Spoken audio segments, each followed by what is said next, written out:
am poetry. I am the living experience.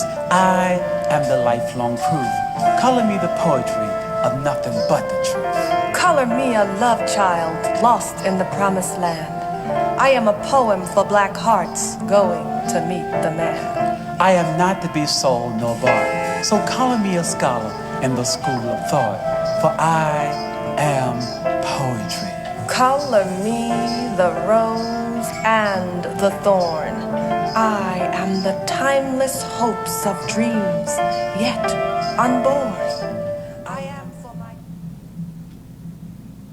Hi, welcome to Color Me Poetry. This is Danny Queen, poet Danny Queen, and we have a wonderful show for you here this evening. And we have this beautiful young lady by the name of Kimberly Taylor, and she's the author of this beautiful book, and it's simply entitled Misunderstood. Welcome, Misunderstood. How are you?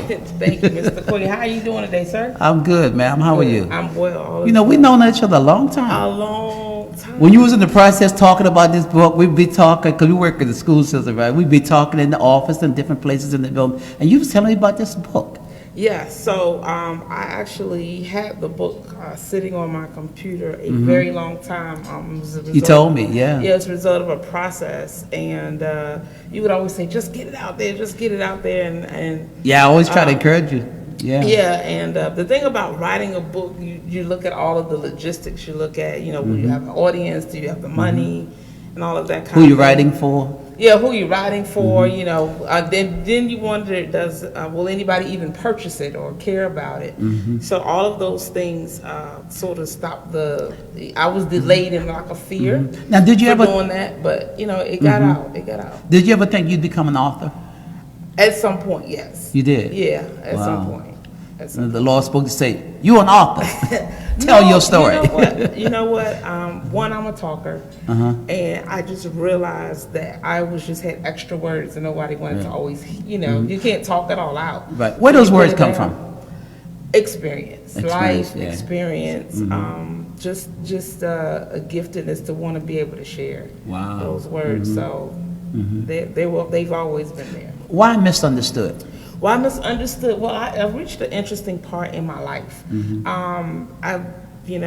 I was always smart, always, Yeah, that's true. That's going true. to school and, doing Yes. what everybody said. But I Yes. had an interesting part in my life where I actually didn't have anything else to earn. There were no more certificates, no more honor rolls. Wow. I was a government worker at the time and was You was one of them good government workers. I had a great government job. A GS somebody. And I was almost GS 1000, but I did it quickly. Really? So there was nothing else for me to reach for, and I really I reached a point where I was just trying to figure out what was next, and Where you it gonna really go? where was Yeah. I gonna go? I had no other gets. Other than to get more whatever you had, and that was just not fulfilling. And so I really reached a really dark place, and I went to a very dark place. Depression. But, yeah, very much so depressed. And then the depression depressed me. Wow. Depressed from the depression. The depression depressed me because I was like, I'm smart, and I get to this place in my life where I can't figure it out. And so literally the book came about as a result of me trying to figure it out. And so I would, Wow. at that particular time, I was encouraged to read some books I had not read before, some self-help books. I was never into any of that. Now let's put a pin there for a second. You talked about reading some books. How important is reading? Oh my God. During that piece of my life, the voices that I trusted at that point, they gave me books that supplied me a lifeline. So one of the most difficult things to do ever in life is to preach to preachers. Wow, we're skilled at getting people out of the hole. That's right. That's what you but do. I know all the tricks and tips of how to do that. So it's very difficult to convince us. And so these people, these trusted voices, gave me particular books because they understood how I thought. Well, it's self-motivational books or Think and Grow Rich and that kind of thing? You know what? A couple of the books were like, Why Don't You Think Your Life Can Suck? Wow. A couple of the I needed tough talk. A couple of the books, Tough love books. they were very tough love. Like one of the books is by a gentleman called Scott Peck. He is a Christian counselor, Right. Christian psychologist, and the book was entitled "The Road Less Traveled." And I literally would read this book and throw it across the room. Like, Really? often. Why? Because it just kept smacking me in the face. With truth. Like, truth. I would read it, and so the trusted voice would always say, "Did you get to the next chapter yet?" Wow. And I couldn't turn the page. Now, I want you to stop right there because I have a poem that speaks to what we're talking about right now, and it's simply entitled Read. Okay. It's time to read the handwriting on the wall when one too many of us don't like to read at all. But the more you read, the more you know, and the more you learn, the more you grow. Read. In the school of life, the way to succeed is to realize that you are what you read. To read, write, and speak very well, nevertheless, are the seeds to the secrets of success. As the art of ignorance will always intercede on behalf of those who will not read. Yeah. Reading is insight to those who are blind, is food for thought to a hungry mind. Read. Some things can never take the place of the need for the information that comes from what we read. But the more you read, the more you grow, and the more you learn, the more you know. Read, read, read. You have to read. Gotta read. You have to read. You have to read. Young people always ask me, "Oh, Mr. Queen, I want to be able to write. You know, what should I do?" I got you read for sure. Well, you get want that to from be a writer. Yeah, you gotta want- read. you Yeah, have to that's where read. ideas are formed. Do you get that from Absolutely. young people?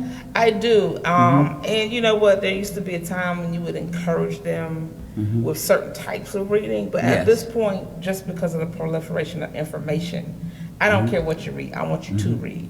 Because Yes. there are so many kids who are not. Even if it's adept. comics, read. I don't even care. Just read, read the yeah. back of a cereal box. Just as long as you're exercising that tool, at some point you'll get an idea. Now, I used to work in the school system. I used to see young people reading books sometimes. I used to think, well, I don't know if they ought to read that. But then my other mind was saying, well, yeah, but they're reading something. They're reading. Because you got kids don't read nothing. Absolutely, absolutely. Yeah. Now, I want to get back to your life and how you got to this process of writing this book, Misunderstood. So again, as I because at that particular time, there was just some medical things going on with me as Okay. well, and I was off the job, so I didn't have anything to do.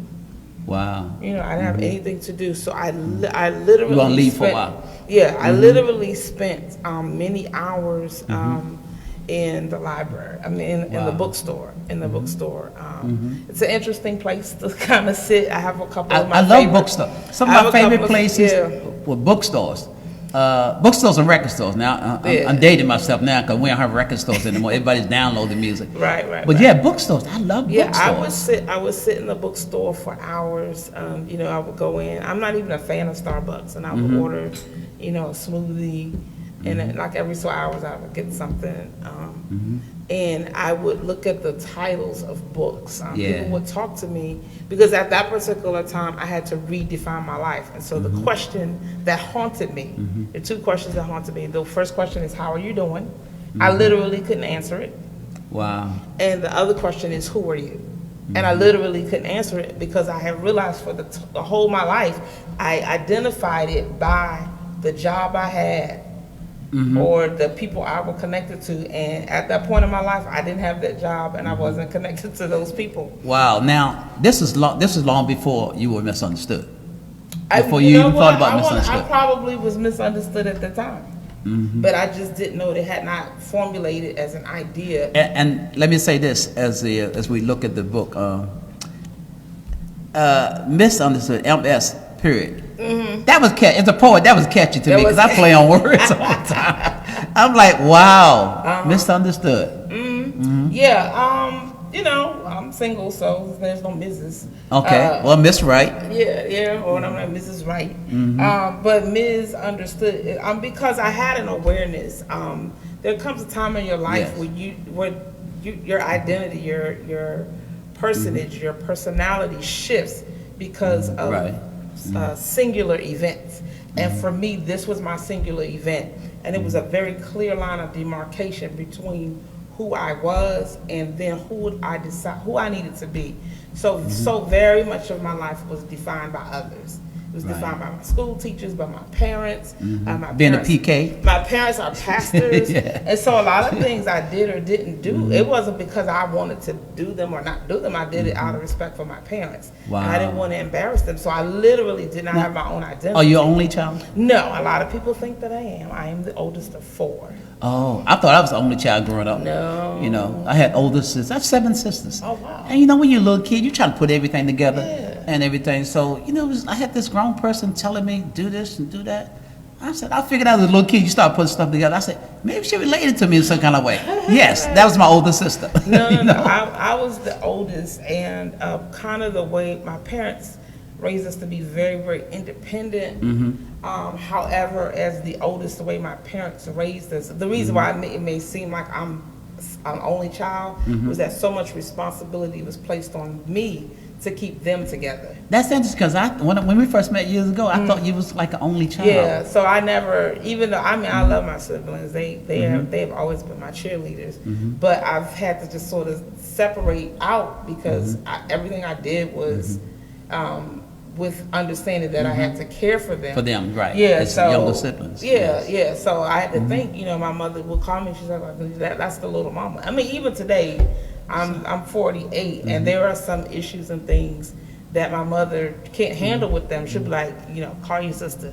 And so I'll talk because sometimes they can't, they won't receive it from her. So is misunderstood also a reflection of that experience in life, also growing up? I would say so.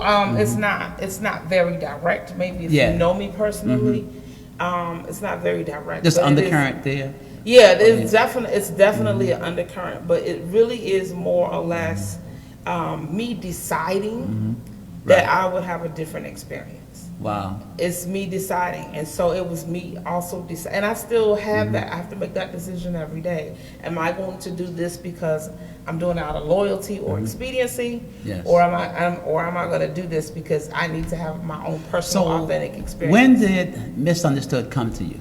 Was it like a light bulb that went on? No, I'll tell you what. So I was sitting in the bookstore one day, and remember, people were giving me books all the time. I had plenty of time to read, and I'm a fast reader.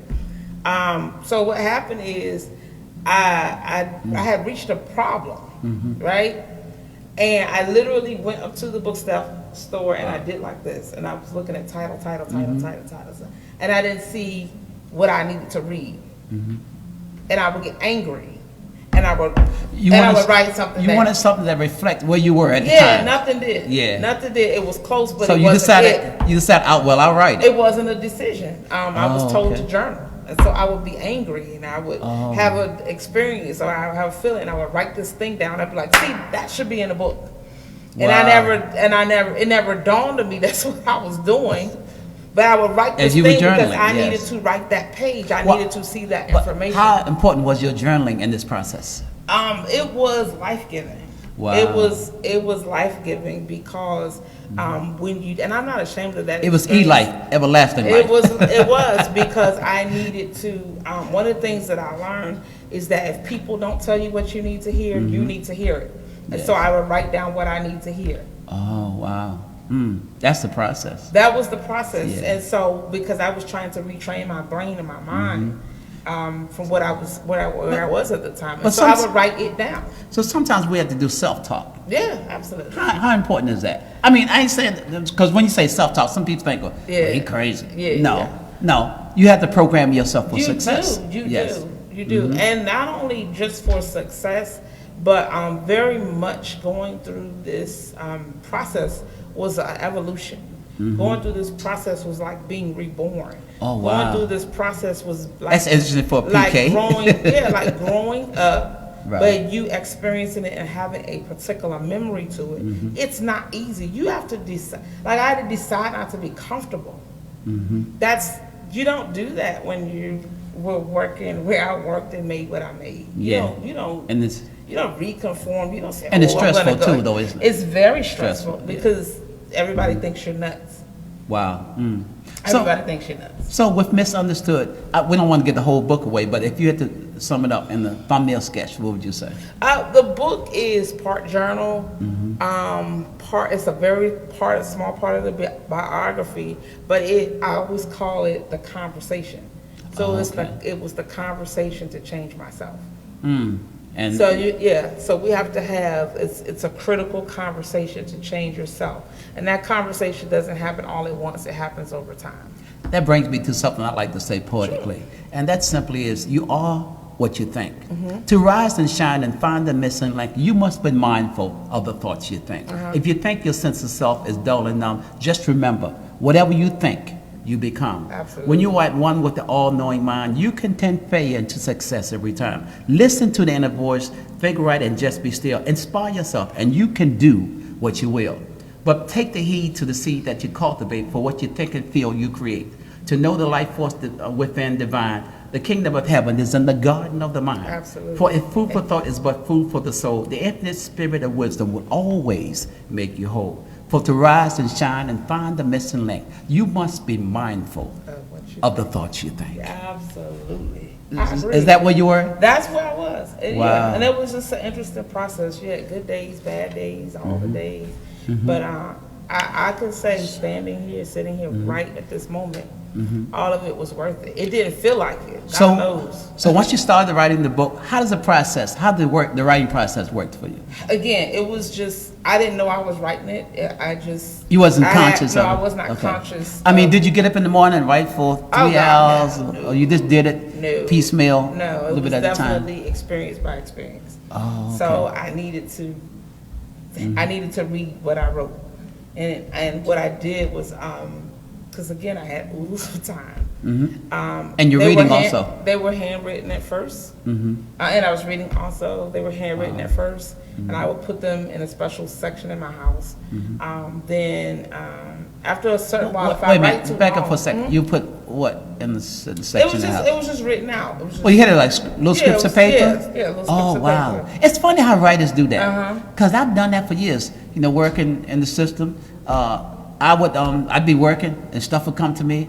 I mean, this time I didn't have no iPhone. I would just take little scripts. Now I can put in my notes on my iPhone, but during that time, I'd put in little scripts of paper. You know, I would always have, when I get home, I have like maybe 10, 15, 20 little scripts of paper in my pocket. Ideas don't always come in full. Sometimes they come in bits and pieces, and you're the master, you got to put it together. Right, yeah. And so I would write it out. When things got a little bit longer, I would type it out on a computer. So then, but I probably typed more than I wrote. So I took the papers and I retyped them. And then I just kept it in a folder on file. And so one day I had a girlfriend, she was at work, and I think my ink ran out of the printer, and if you write, you know that ink is very costly. And so I was like, let me just print this out at your job, and I sent the file to her. And that was old school though. That's what we did back then. Yeah, and so I sent it to, well, we were gonna have lunch, and so when I got there, she had the whole packet. So she was like, well, I was reading it. And she was like, this is pretty good. And literally, we took all of the sheets of paper, and she was an executive director, so she had a pretty big office. And she took all of the papers and she piled them up into different piles. Oh, start putting it together and making sense out of it. She started correlating it. She said, well, all of these go together, and all of these go together. And I was like, what? and so I looked at she restacked it, gave it to me. And when I was home and I was able to kind of look at it, I was like, oh my God, I was like, I think this is a book. It was an epiphany. And so when I looked at it, I was like, oh my God, these are the conversations I've been having with myself. And she started putting them in chronological order, how they made sense? Yeah, it was each by subject. So what I had noticed is, and that's why it's called misunderstood, because there was a way that I had an understanding of something, but I was trying to come to a new place. That's interesting you said that, because sometimes people can see in us what we don't see. Yeah, absolutely. That's why you really, I don't have a lot of friends. I can count them on these 10 fingers and subtract 5. You need a whole lot. There's a few good ones. I'm here, and do me. Yeah. And so those persons have certainly seen me at my height, my depth, my best, my worst, but they remind me of the intrinsic lines that are in my life. And so she was, she had some experiences with me, and she was just like, some similar experiences. They weren't. I won't necessarily say they were, but what my point here is that she was able to, despite what I was experiencing, to say you're headed in a good place. Oh wow! Because I was so wrapped up in those moments. Was that like confirmation for you, for misunderstood? That you felt like this person understood where you were coming from, or where you were going. We need a good ride or die friend. And Yeah, so I'm gonna shout her yeah, out. that's true. I'm gonna shout out the Reverend Dr. Jacqueline Thompson. She was just here this week. Wow. Assistant pastor at Allen Temple Baptist Church in Oakland, California. Shout out to you, good doctor. Absolutely, absolutely. So she's in, and this just as a sidebar, girls really need to have good girlfriends that support them, Yes. who understand the intricacies That of our camaraderie, journey. yeah. And so even though this book says misunderstood, it is for audiences. It's for all audiences. That's what I was going to ask you. So who's this book for? You know, This book is for if you are ready to change, but you don't know how to do it. If you understand that there is something bigger on your life, but you don't understand exactly, how to navigate it. One of the I will say the pitfalls of preaching Yes. is that we have 30 minutes, 45 minutes to take you through an entire story, right? Yeah, and you And got to guess do it what? well. And we never talk about the process. We just take you from the beginning to the victory, and we don't let you know there's this quagmire That went in on, between. yeah. And so Yes. most people are stuck at the quagmire, and they're ashamed to talk about it. Why? Because we've never expressed it. We've never said it was hard, it was difficult. I lost my hair, lost my teeth. You don't go through that. You just take it straight to the end, to the point of victory. A story should have a beginning, middle, and end, shouldn't It it? should, and every story, and I use this term frequently, the good stories have messy middles. Messy middles. There's no way to get from once upon a time to happily ever after if you are not talking about a witch, a wolf, somebody chasing you. you losing your glass slippers. You gotta have something. You gotta have stepsisters. That's what makes the happily ever after good. Sometimes, depending on the experience of the individual, maybe messy from beginning to end. That's another story, right? That's another story. You sound like you got personal problems. It ought to be good someday. But the great thing is that people like you who are writing inspiring books like this to help us, this is a guiding light. This is a yellow brick it's just a road. guide. Because you're not the only one who's going through this. No, it's not. But here's what I know, and I use this example so very frequently. Way back in 1952, Ray Kroc opened up McDonald's. Right? Yes, that's true. He had an employee at McDonald's who opened up Burger King. And her burgers were 15 cent, 10 cent or something like that. And then the Burger King guy inspired the Wendy's guy. Now everybody is selling burgers. Wow. Everybody is selling different types of burgers. However, only certain people respond to the burger at those places. I get it. I'm never going to be Iyanla. Yeah. I'm not going to be Oprah or Michelle, but I will be Kim, and there are people that I can reach Yes. that they will never reach. That they would never reach. So yeah. you should always go with your story. You should always go with your platform because there are people who, for whatever reasons, don't feel that they have access to those bigger names, but your name is somebody that they can reach out to. So I would love to say, when the book was released, we were able to hit the Amazon bestseller list initially. Wow. Right now, That's beautiful. right now I'm in a few countries. And that excites me because Have you translated to several languages? I have yet? not translated. But it's coming. It is coming. Yeah. It's coming. And actually, It's I coming. want to translate into Chinese and then Spanish. I want to reach some audiences that are just non-traditional. Nothing's impossible. Oh, you know? absolutely. And that brings me to a piece I'd like to share that simply says, the law of attraction. Fly high and dreams are forever fulfilled. You can have, do, and be whatever you will. Whether it's for better, for worse, the law of attraction unlocks the universe. Focus on lack and life will give you even more of what you never knew you were asking for. Yeah. As the law of attraction is but the master key, you are the sole creator of your own reality. What you think, feel, and ultimately receive is a reproduction of what you secretly believe. The law of attraction. I just read part of it in the interest of time. Yeah. But how important for you is that law of attraction? Once you understand it, you will make sure that it operates in your life. Wow. Once you have a clear understanding of what, first of all, you have, as Oprah says, you have to be responsible for the energy you put in the earth. Yes. Yeah. So if you are negative, please expect that. Yes. If you are positive, please expect that.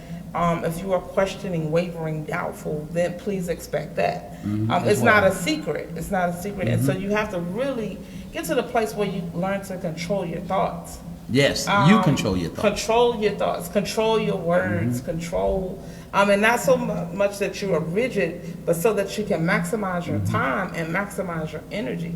So I noticed that if I am focused on particular ends or focused on particular agendas, literally all of those things will come to me because I am controlled in that thinking. So part of that also is learning not to lie to yourself. True.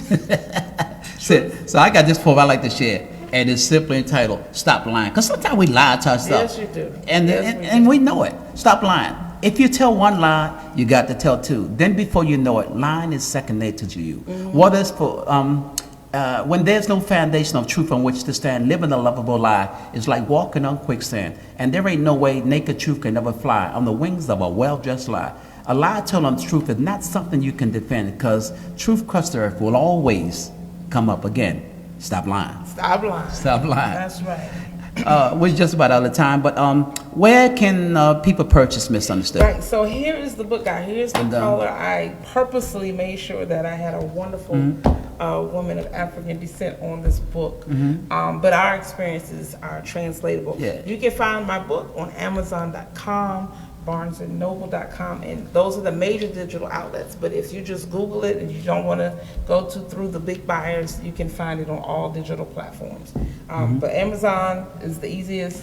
And Ebook? Is the ebook yet? It is an ebook. Oh, it is. It started as okay. an ebook, yeah. So we did a lot of digital copies first. So Wow. you can download it to Kindle, Audible. It's all there. Everything. It's there. So the ebook is important as well. The though, ebook is everything. important. Yeah. It is important. Yeah. So I am here. You may also find me on Facebook, Kimberly Taylor, or Author K.R. Taylor.